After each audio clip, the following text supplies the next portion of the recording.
అంటే dubbing side రావాలి అనుకున్న వాళ్ళు జనరల్గా వాయిస్ని ఎక్కువ గొంతుని ఎక్కువ స్ట్రెయిన్ చేయాలేమో, ఎక్కువ కష్టపెట్టాల్సి వస్తుందేమో, అవసరమా అని ఆలోచించే వాళ్ళు కూడా ఉంటారు.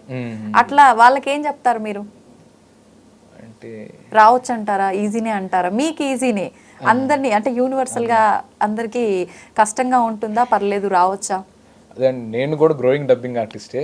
నాకు తెలిసినంత వరకు ఏంటంటే అండి, if they really love dubbing they should come అండి. ఎందుకంటే డబ్బింగ్ అనేది ఒక మంచి craft. If they love this voice related work they should come and try. కష్టంగా ఉంటుందా అంటే వాళ్ళు చేసే వర్క్ని బట్టి అండి.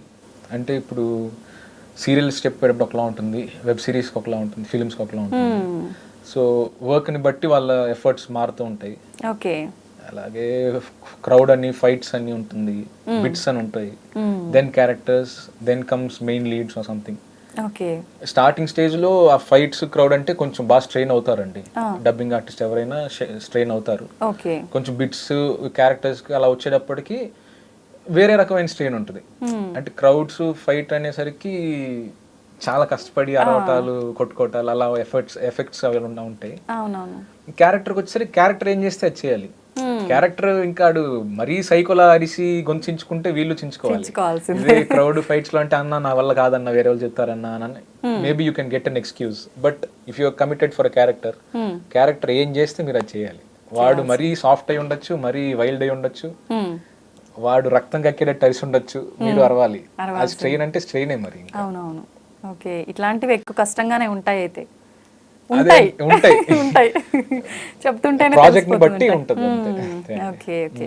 మామూలుగా మనం ఎక్కడైనా జాబ్కి వెళ్ళినా, ఎక్కడికి వెళ్ళినా ఖచ్చితంగా ఇంటర్వ్యూస్, టెస్ట్ కట్స్ ఇవన్నీ ఉంటాయి. డబ్బింగ్ విషయంలో వచ్చేసరికి ఆల్రెడీ మనం ఇండస్ట్రీలో ఉన్న వాళ్ళమైనా ఒక మూవీకి ఒక పర్సన్ ని డబ్బింగ్ కోసం ఎంచుకునేటప్పుడు ఖచ్చితంగా ఒకరిద్దరిని తీసుకొని అందులో చూస్ చేసుకుంటారా, ఎలా ఉంటుంది? ఇప్పుడు చాలా మంది కూడా మీరు అడిగిన క్వశ్చన్ నేను ఇంకొకటి కూడా కలిపి చెప్తాను. ఏంటంటే ఈ ఫ్యాన్స్ కానీ ఆడియన్స్ లవ్ ఎలా వస్తుందో అలాగే చాలా మంది నాకు మెసేజ్ చేస్తున్నారు, అన్న మేము కూడా డబ్బింగ్ చెప్పాలంటే ఎలాగా, మేము కూడా మీలాగా చేయాలంటే ఎలాగా అని అడుగుతున్నారు చాలా మంది. వాళ్ళందరికీ చెప్పాల్సింది ఏంటంటే, ఫస్ట్ మీ సరౌండింగ్స్లో షార్ట్ ఫిల్మ్స్ కానీ లేదా చిన్న చిన్న ప్రాజెక్ట్స్ ఏమంటే మీరు ఓన్గా ట్రై చేయండి. ఫస్ట్ మీకు ఇష్టం ఉంది కరెక్టే, కానీ మీరు ఎలా చెప్తారని మీరు చెప్పి చూసుకుంటే కానీ తెలియదు అది ఎలా వస్తుందో. ఫస్ట్ అది చేసుకోండి. మీకు నచ్చింది, బాగుంది అనుకుంటే మనకి ఇక్కడ యూనియన్స్ ఉన్నాయి. 24 క్రాఫ్ట్స్కి ఎలా అయితే ఒక్కొక్క దానికి సపరేట్ యూనియన్ ఉంటుందో, డబ్బింగ్ కూడా యూనియన్ ఉంటుంది. యూనియన్లో they take in new artist like every 2 years or every 1 year based on the discussions that happen in the union. ఒక కాల్ ఇస్తారనమాట, ఆడిషన్ కాల్లో ఇస్తారు యూనియన్ తరపు నుంచి. అప్పుడు మీరు అప్లై చేసుకొని మీరు ప్రాపర్గా రండి లోపలికి. దిస్ ఇస్ ది ప్రొసీజర్ అండి. యూనియన్ ద్వారా రావటమే కరెక్ట్ ప్రొసీజర్. చాలా మంది అడుగుతున్నారు కాబట్టి ఈ సమాధానం నేను చెప్తున్నా. మీరు అడిగిన క్వశ్చన్ వేరే, నాకు తెలుసు.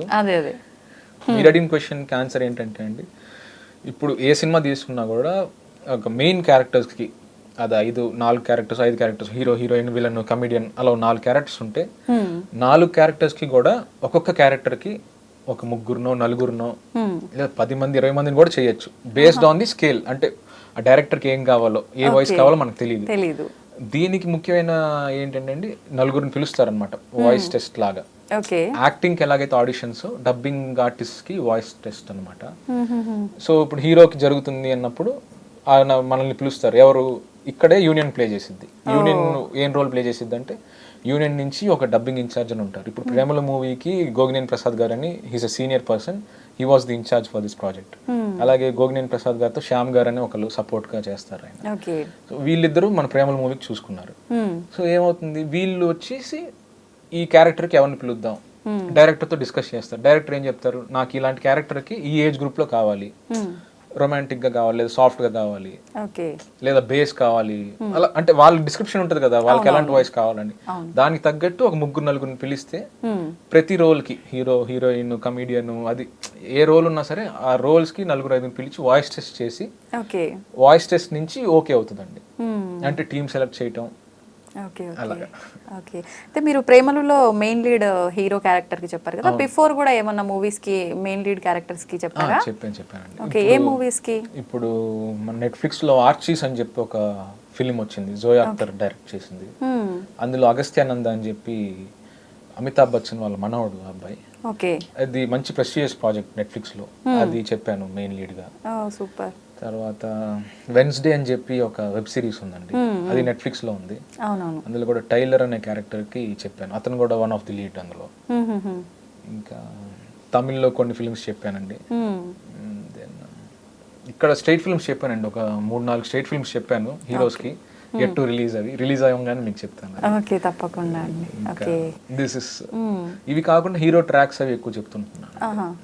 హీరో ట్రాక్స్ అంటే హీరో గారు చెప్పకముందు ఒక డబ్బింగ్ ఆర్టిస్ట్ వచ్చి హీరో గారి పార్ట్ మొత్తం చెప్పేస్తారనమాట. అంటే వాళ్ళకి వర్క్ ఫాస్ట్ కావటం కోసం. Okay okay. మనం మూవీ షూట్ చేసినప్పుడు ఇంత స్టూడియో సెటప్ లాగా ఇంత సైలెంట్ గా ఉండదు కాబట్టి కొన్నిసార్లు హీరో గారు చెప్పిన డైలాగ్స్ వినపడకపోవచ్చు, అవునవును, లేదంటే అవి రోల్ అయిపోయి ఉంటాయి, లేదా హీరో గారు మాట్లాడేటప్పుడు వేరే వాళ్ళ షాట్ లో ఉంటుంది, ఆ షాట్ లో ఆడియో ఉండకపోవచ్చు. సో హీరో గారు వచ్చి అంతసేపు హీ కాంట్ స్పెండ్. అవునవును. సో ఒక డబ్బింగ్ ఆర్టిస్ట్ ముందే చెప్పేస్తే డైలాగ్స్ క్లారిటీగా ఉంటాయి. ఒక క్లారిటీ కోసం, వర్క్ స్మూత్ గా వెళ్ళటం కోసం ట్రాక్స్ అని చెప్పి చెప్తూ ఉంటారు, అవి కూడా బాగానే చెప్తానండి. ఓకే, మొత్తానికి ఎన్ని సినిమాలకు డబ్బింగ్ చెప్పారు ఇప్పటి వరకు? సినిమాలని కాదు, ప్రాజెక్ట్స్, కార్టూన్స్, ఇవి చిన్న చిన్న అన్ని కలుపుకుంటే ఒక 300+ చెప్పుంటాను. చాలానే చాలానే చెప్పారు. మొత్తానికి ప్రేమలు ద్వారా మా అందరి ముందు ఇలా కనిపిస్తున్నారు. అయితే ప్రేమలు మూవీ రిలీజ్ అయిన తర్వాత కూడా మీరెవరు అనేది చాలా మందికి తెలీదు. మీరు ఒక అంటే నాకు తెలిసి ఒక 15-20 డేస్ తర్వాత అనుకుంటా మూవీ రిలీజ్ అయినాక మీ పర్సనల్ ఐడిలో మీరు ఒక వీడియో చేసి పెట్టారు. దాని తర్వాతే మీరు అందరూ మిమ్మల్ని గుర్తించారు. ఎలా అనిపించింది మీకు? అసలు ఎందుకు చెయ్యాలనిపించింది ఆ పోస్ట్ మీకు? అంటే ఏం లేదండి, అది ప్రేమలు పెద్ద హిట్ అయింది, అందరూ ఎంజాయ్ చేస్తున్నారు. But even my close circle don't know that I have dubbed for this ప్రేమలు అని చెప్పి. అలా ఊరికనే ఫ్రెండ్స్ అందరం కలిసి వెళ్తుంటే మా ఫ్రెండ్ సర్కిల్ కూడా తెలియట్లా. ఒకరిద్దరికి తెలిస్తే ఎందుకు నువ్వు పోస్ట్ చేయవు, సోషల్ మీడియా అసలు ఎందుకు వాడట్లేదు అని చెప్పి, కాదు ఒక డైలాగ్ చెప్పు బాగుంటది, ట్రెండ్ అవుతుంది, చెప్దాం చేద్దాం అంటే ఇంకప్పుడు వి జస్ట్ ఒక చిన్న షార్ట్ వీడియో లాగా చేసి పెట్టాం అనమాట. Okay, so that went viral again. మళ్ళీ అంటే దానికి రిలేటెడ్ గా చాలా మంది చేయటము, షేర్స్ చేసుకోవడము, దీని వల్ల మీమ్స్ క్రియేట్ చేయడము ఇంకెక్కువ వైరల్ అయిపోయింది. మళ్ళీ సెకండ్ వీడియో కూడా ఏదో పోస్ట్ చేసినట్టున్నారు కదా? అది అంటే అందరూ ఇంకా మీరే చెప్పారా అన్న, ఒక్కసారి వేరే డైలాగ్స్ చెప్పండి అన్న, లేదంటే మీరు డబ్బింగ్ చెప్పేటప్పుడు ఎలా ఉంటుంది అది ఇది అని అంటే, సరే అని ఇక్కడ మీరు చెప్పినట్టు మీమర్స్ కి చాలా థ్యాంక్స్ చెప్పాలి. అంటే ఈ ఇన్స్టాగ్రామ్ మొత్తం ప్రేమలు డైలాగ్స్, ఆ Premalu comedy scenes, love scenes open చేస్తే ఇవే. అవును అవును. సో ఏమనిపించింది, అరే ఇంతమంది ఇంత love they are showing up, so why don't we take those trending dialogues and do a reel అని చెప్పి ఒక 10 డైలాగుల వరకు బాగా ట్రెండ్ అవుతా ఉంటే ఆ 10 డైలాగులు కలిపి ఊరిని డబ్బింగ్ చెప్తున్నట్టు ఎలా ఉంటుందో, చెప్పేటప్పుడు ఎలా ఉంటుందో అని చెప్పి 10 డైలాగులు పెట్టాను అనమాట. అది కూడా మళ్ళీ అందరూ షేర్ చేసుకొని బాగా మంచి రీచ్ వచ్చింది దానివల్ల.